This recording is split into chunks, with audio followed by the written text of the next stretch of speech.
Welcome to As the Story Grows. I'm Brian Patton. Today we welcome back to the podcast Aviana frontman Joel Holmqvist. The new Aviana record, Void, is out today on Rising Empire Records. Joel talks about starting the writing process for Void too soon after releasing Corporation and how the musical direction changed, taking a different approach to releasing music before the album this time around, the lyrical themes on Void, and more. I'll put a link to my first interview with Joel in the show notes. I reference back to that interview a lot, and there's a lot more backstory on Joel and Aviana in that episode. And make sure you give Void a spin today. Corporation was one of my favorite records of 2022, and Void really expands and builds off what the band built on the last record, and I hope everybody enjoys it as much as I do. Thanks so much for checking out this episode of As the Story Grows. If you're brand new to the podcast, welcome. You can find links in the show notes for our Patreon page, our mailing list, and our Discord server. Over on Patreon, if you are a member at the $3 a month mark, I just posted my top 10 favorite records of the last 5 years, so you can join and check that out, as well as get early access to every episode. Enjoy today's conversation with Joel from Aviana.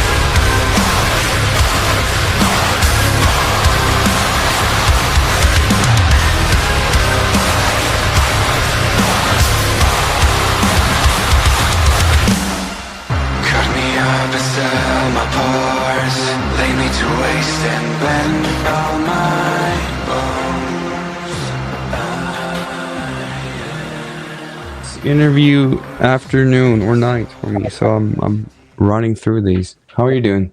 I'm good. Yeah. But are you like in the midst? Is this like number 12 of the day or something? No, this is only number 3, so okay. We're, the voice is intact still. Okay, good. All right, good. I went back, you and I talked when Corporation came out, so I went back to listen to that conversation, and I asked about the title of Corporation, and you said, I can't tell you about that because that is part of this 3-album arc that I'm working on. And I was like, okay, cool, bet. And then at the end of the interview, you said you had been writing what I assume would be this album's worth of material. Is that arc still intact with Void? And were those songs at the time the ones that we're listening to now? 2 of them are still there. It's like the arc with like the 3-album idea is still there. We're still like Void being like the pass through phase. Okay. But yeah, no, we sat down and we were like, the first songs that were written very closely to Corporation sounded very much alike Corporation. Yeah. And after touring a lot, we kind of realized that we need to change up parts that makes this feel a bit new. I think the worst part is that we're listening to our own demos for a very long time, so we get tired of them. Yeah. And that helped out with making the decision to continue writing, and especially writing new material and not like kind of work from the same demos we used at the start. Yeah. Yeah. Did you at any point feel like, oh shit, I've trapped myself in this box of I have this thing I have to stick to? Yeah. Oh yes. Because like our full team has always been like, this is such a good idea. Let's push on it and let's be vocal about it. And again, like if you're looking at like the full lore, between Corporation and Void now, and like how we're evolving it. It's that part is still very intact, and like I'm still following these guidelines that we started writing like together with writing Corporation. But yeah, I think the songs for both for us and I think for fans as well kind of had to be more relevant, I would say, and be a bit more not Corporation. Yeah, it's interesting to go back and listen to that interview because I had forgotten that there was this arc, right?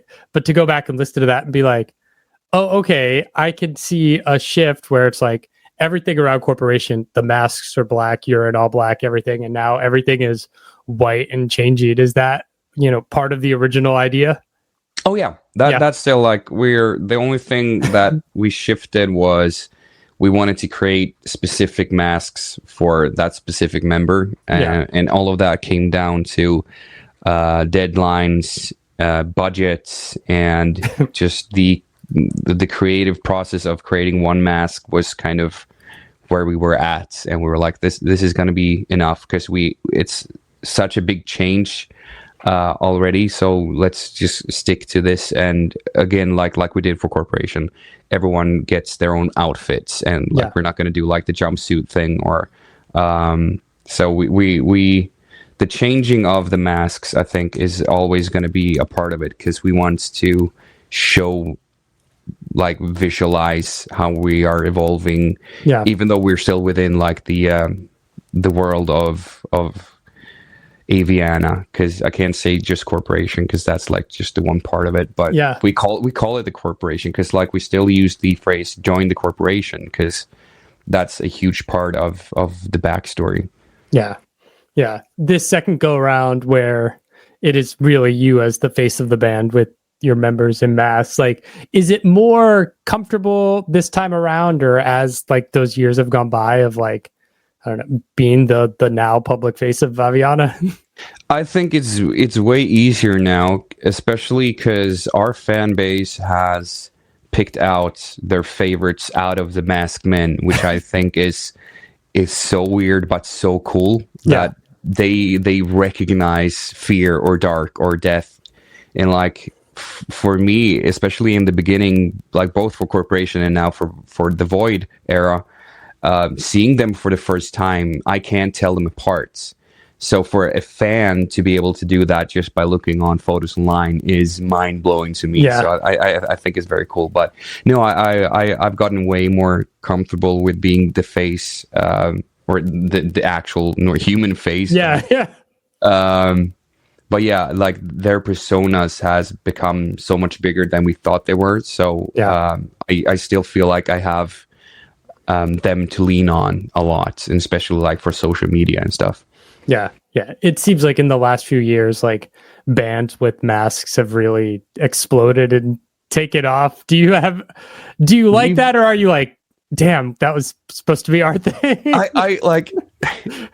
I guess I thought mostly, damn, that was supposed to be our thing, but you know, like we copied Slipknot, like they were our inspirations. So like we can't really say it was our thing. But no, like the mask thing has become a very big thing, and I think that as long as the musicians are doing it for the reason of either lore, because I like lore, or they're doing it for people just to focus on the music and not the actual performers, then I would say, go for it. But if you're doing it just because everyone else is doing it at the moment, I would say it's the same thing with like people getting tattoos in their early 18, 19 years. Like maybe don't do it straight away. Like try out your own thing. I think I'm the wrong person to say something because I'm the one doing it. But I did both of them. I did the tattoos and the masks. So I'm just shifting my sail wherever the wind blows.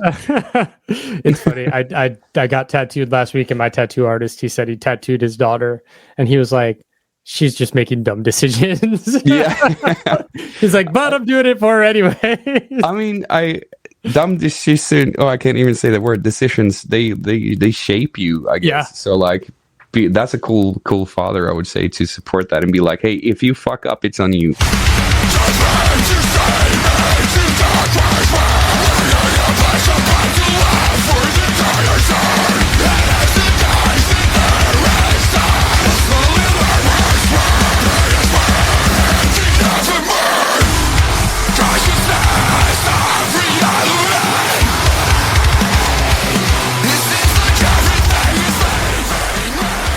When you decided to abandon or move away from the demos you had been writing in that corporation kind of timeline, what were things you wanted to shift and focus on musically?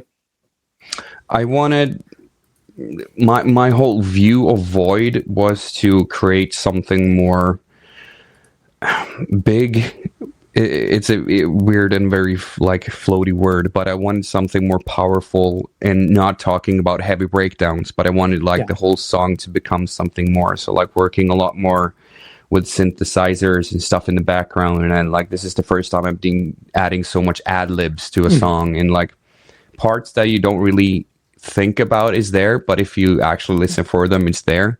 And working towards something more powerful as a whole song than just that breakdown that you're waiting for, you know? And especially I wanted to challenge myself to do something that like is way out of my comfort zone. So for Evermore to write a chorus in falsetto, super scary to do that, but it got well received, and I'm happy to do that, because that's gonna end up with a small break for me during live performances to just sing falsetto. Not belting like pretty much every single chorus on Corporation. So yeah, just trying something new and trying to be, I guess, new and shiny. Yeah. I mean, what struck me instantly listening to Void is like, it is a grander record in scope and sound. It's not so like, I mean, Corporation's like, it's metalcore, right? Like it is like kind of tried and true, and like it's a fucking killer record. But like Void, you go from Father, which is this massive metal track, to Into the Void, which is just this beautiful, just like gorgeous song. Yeah. And I think like the main like focus on looking at Void from afar was just to make it like a powerful record. Like it doesn't have to, like, powerful to me isn't you know the heaviest breakdown. It's what you put in between the whole song or the whole album. So yeah, I would say like just coming from Corporation, and especially changing the mindset, would be that I realized that I want to make something still new. But then again, like we come from the Corporation mindset, because if you look back at older albums, the first one was Gent, the other one was Nu Metal, then we did Corporation, and now this is the first time we're not changing the sound completely, but we're actually going from that sound that we felt that this is Aviana, and then progressing and evolving that sound, I would say, more. Yeah, absolutely. One of the other things we talked about when Corporation came out was you guys put out a lot of singles, a lot of songs into the lead up to that record, partly pandemic, partly that's just, since I've talked to you, I've talked to every band on A Rising Empire's roster, and that's just how A Rising Empire rolls out albums. But you've released a lot less songs this time than I feel last time, only about half the album. Is that a band decision or a label decision in kind of rethinking the rollout? If you ask the label, they would love us to release 9 singles again, because you know you get so many focus tracks, and if you ask me as the writer, and I was doing like creative production on all music videos, I was filming them, I was editing them, and that tore me apart. Like it was too much. I would love to do it, because I feel that you give each song a chance of becoming more than just a song on an album, but our deal with our record label says that we should release 4 singles. And it was like that on the other album too. That was our decision since the pandemic and everything, like trying to stay relevant when you can play shows. But if someone else does the filming, I can do 9 singles again, but I'm not gonna go through that again. Like it was too much. There's a lot. Let's talk about kind of the lyrics on Void. I know with Corporation you talked about a lot of that record was focused on mental health and depression, but what were you pulling from when you were writing Void from a lyrical perspective? It went even darker. I started reflecting a lot on death, which is a very gothic theme, but I had family members die, I had pets die, and like, you know, relationships ending, and just looking at like how to come to terms with something disappearing and not being able to come back, kind of. So it's still focused on my views on things, but I would say that these are more more lyrics about acceptance, and when it comes to relationships or someone dying, or fuck it, you lose your job or whatever. Like, I always try to make the lyrics not way too specific, so you think that it's about a certain thing, but trying to keep it in that kind of subject, but not use like that actual literal word for it. Yeah, no, but like keeping this again very dark, but not directed like towards me, but just my view. I would say, like, trying to give someone a look through my eyes when I look at loss. Yeah. Who came up with the album artwork? I did.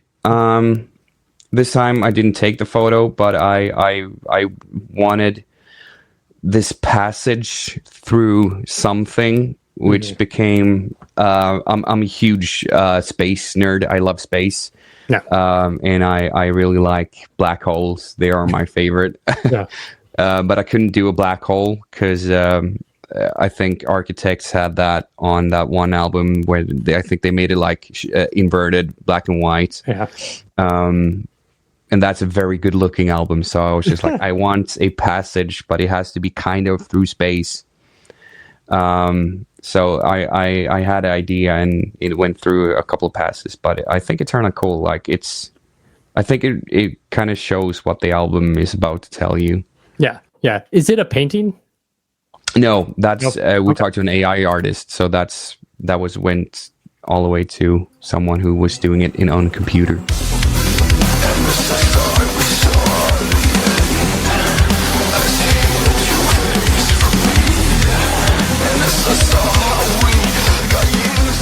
After the record comes out, you got a big European headliner tour.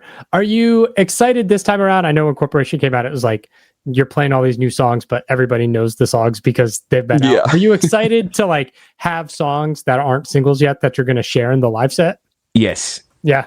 I think this is the first time ever that we actually get to do. So like the album is going to be out for at least 1 or 2 weeks, I think, before that tour starts. So people will still have time to actually go through it. Yeah.